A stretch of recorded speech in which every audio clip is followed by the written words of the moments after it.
नमस्कार। खेत खजाना में आपका स्वागत है। आज 22 नवंबर है और दिन है शुक्रवार। और आज सरसों का बाजार कल की तुलना में कमजोर तो हुआ है, लेकिन कल की तुलना में रफ्तार आज गिरावट की कम रही। सरसों तेल आज बिल्कुल भी नहीं टूटा, जैसा मैंने दोपहर के वीडियो में आपको जानकारी दी थी, और उससे सरसों में गिरावट थमी है। काफी स्टेशंस पर बाजार स्टेबल है, भाव स्थिर है, और कुछ प्लांटों के अंदर एक दो प्लांटों के अंदर सुधार भी देखने को मिला है। विस्तार से बात करें उससे पहले आपसे वही विनम्र निवेदन, यदि आप इस चैनल पर पहली बार हैं तो इसे सब्सक्राइब कर लीजिए। सब्सक्राइब करने के साथ साथ बेल आइकन को जरूर प्रेस कीजिए ताकि वीडियो अपलोड होते ही सबसे पहले आप तक पहुंचे। आप इसे लाइक और शेयर कर रहे हैं, इसके लिए आपका बहुत बहुत आभार। आज सरसों की जो मंडियां हैं उनमें जैसा मैंने अभी आपको बताया कि बाजार स्टेबल सा दिखाई दिया है। 25 रुपए भरतपुर भरतपुर तो आज खैर बोली ही नहीं हुई, जैसे दोपहर में आपको जानकारी दी थी।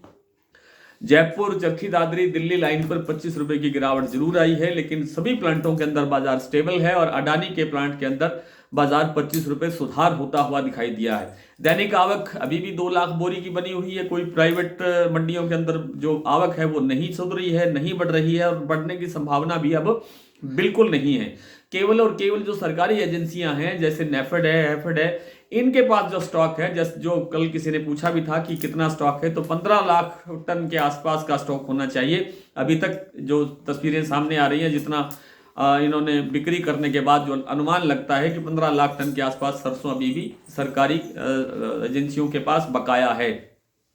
और आगे जब नवंबर के बाद में, मैं ये नहीं कह रहा कि नवंबर में के एंड तक सरसों की बिजाई होती है, कि तो कमेंट्स इस तरह का है, ये देखो कह रहा है कि नवंबर के अंत में बिजाई हो रही है। सरकारी जो डाटा है उसकी तस्वीर 30 नवंबर के बाद ही सामने आती है कि वो किस तरह का डाटा लेकर के आते हैं कि कितनी बिजाई 30 नवंबर से पहले पहले हो चुकी है। और जो सरकारी डाटा होगा उसके बाद हम अपना डाटा भी जारी करेंगे और ये बताने का प्रयास करेंगे कि कितना एक्चुअल में सरसों की बिजाई हुई है, पिछले साल की तुलना में कितना कम हुआ है, और वर्तमान स्थिति में जो सरसों की पोजीशन है, फसल की जो पोजीशन है वो क्या है, उसमें कितना संकट है, कितना सुधार है, कितना उत्पादन बढ़ सकता है या घट सकता है। इन सब चीजों पर भी हम फोकस करेंगे, लेकिन करेंगे नवंबर के बाद, यानी दिसंबर के फर्स्ट वीक के अंदर। और लगता यह है कि बहुत बड़ी गिरावट सरसों के उत्पादन में आएगी, क्योंकि बिजाई बहुत ज्यादा घट रही है और फसल के लिए मौसम अनुकूल शुरुआत में नहीं है।